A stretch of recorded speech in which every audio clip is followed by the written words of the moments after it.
That knows Senator Hendren are going, well, what happened to him? And let me just say, I'm next on the list, and I will be I'm Senator-elect Hendren, and I'll be taking his place in the legislature starting in January.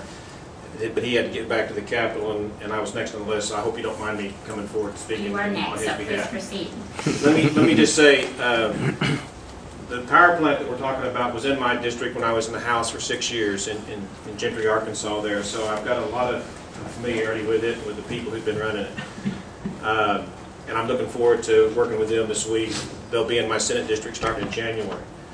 But you know, I'm here obviously on behalf of my role as soon to be a state senator, but I also want to talk about my role as a businessman in Northwest Arkansas.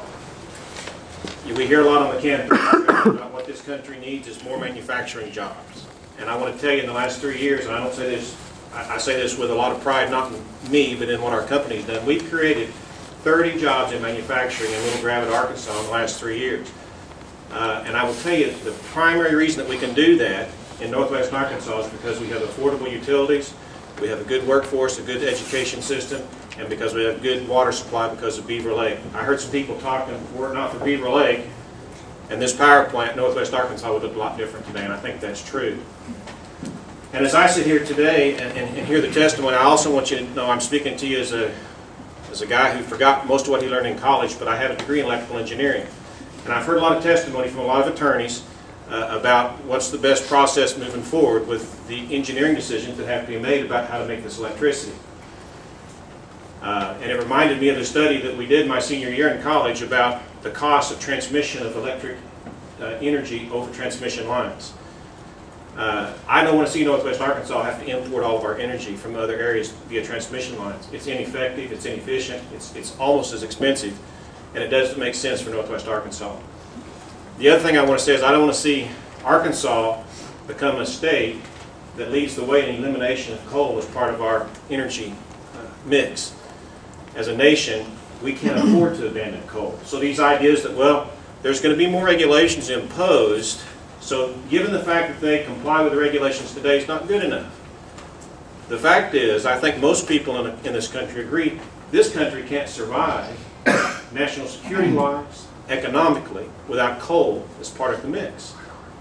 So we've got a company who stepped up and said, you've increased these regulations, and we're going to bring ourselves in compliance with these regulations, and here's what our best estimates are that it's going to cost. And now we have a lot of other people saying, yeah, but that's not what we want you to do. We really don't like coal.